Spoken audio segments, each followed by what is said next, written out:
ಬಾಡಿಗೆ ಕಟ್ಟಿಲ್ಲ, ಇವ್ರ ಅಪ್ಪ ಕೊಟ್ಟು ಮಡಗಿದ್ನ ಕೇಳಿ ಸರ್. ಯಾವನಾರು ಇವ್ರ ಅಪ್ಪ ಏನಾರು ಕೊಟ್ಟು ಮಡಗಿದ್ನ ಅಥವಾ ಯಾವನ್ ಕೊಟ್ಟು ಮಡಗಿದ್ದ ನನ್ನ ಮಗನಿಗೆ ಕೇಳಿ ಫಸ್ಟು.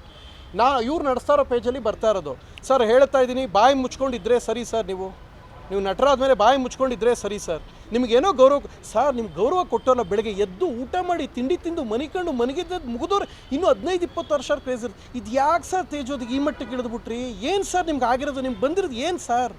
ಯಾಕೆ ಸರ್ ನಿಮ್ದು ಏನು ಸಮಸ್ಯೆ? ಬಾಯಿ ತೆಗ್ರೆ ನಮ್ಮ ಬಾಸ್ ಏನೂ ಕಿತ್ಕೊಳ್ಳೋಕ್ಕಾಗಲ್ಲ ಏನು ಸರ್? ಅಲ್ಲಿ ಕಿತ್ಕೊಳ್ಳೋಕೆ ಅದು ವಿಗ್ ಅಲ್ವಾ ಸರ್? ವಿಗ್ಗಲ್ಲಿ ಏನು ಕಿತ್ಕೊಳ್ಳಿ ಹೇಳಿ ಸರ್?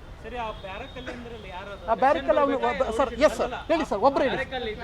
ಹಾಂ ಸರ್, ಒಂದು ನಿಮಿಷ. ಅವರಲ್ಲ ಸರ್, ಯಾಕೆಂದ್ರೆ ಅವ್ರು ಬ್ಯಾರಿಕಲ್ ಇದ್ದವರು ನಮಗೂ ನಮ್ಮ ಬಾಸ್ ವಿಚಾರಕ್ಕೆ ಬಂದು ಹಿಂಗೆ ಮಾಡ್ತೀನಿ ಅಂತ ಅವ್ರು ಬ್ಯಾರಿಕಲ್ ಇದ್ದವರೇ ಮಾಡಿದ್ದಾರೆ. ಅಂದರೆ ಬಹುಶಃ ದರ್ಶನ್ ಸರ್ ಮಾಡಿಸಿದಾರೆ ಅಂತ ನಾನು ಹೇಳ್ತಾ ಇಲ್ಲ.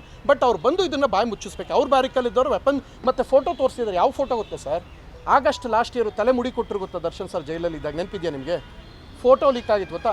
ಆ ಫೋಟೋ ಮತ್ತು ಅವರು ಇಬ್ಬರು ಹೆಗಲ ಮೇಲೆ ಕಾಕೊಂಡಿದ್ದಾರೆ. ಆ ಫೋಟೋ ಸರ್. ಅವ್ರು ಬಂದು ಹೇಳಬೇಕು ಸರ್. ಯಾರು?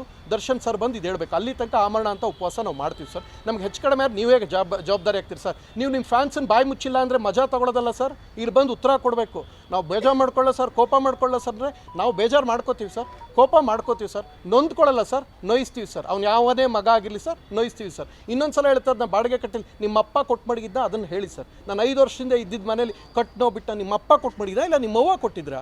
ಯಾರು ಕೊಟ್ಟಿದ್ರು ನನಗೆ ಬಾಡಿಗೆ? ಯಾರೋ ಕೊಟ್ಟಿದ್ರು ನಿಮಗೆ? ನನ್ನ ಮಕ್ಕಳ ಏನು ಅಂದ್ಕೊಂಡಿದ್ದೀರಿ ನೀವು ಅಂತ?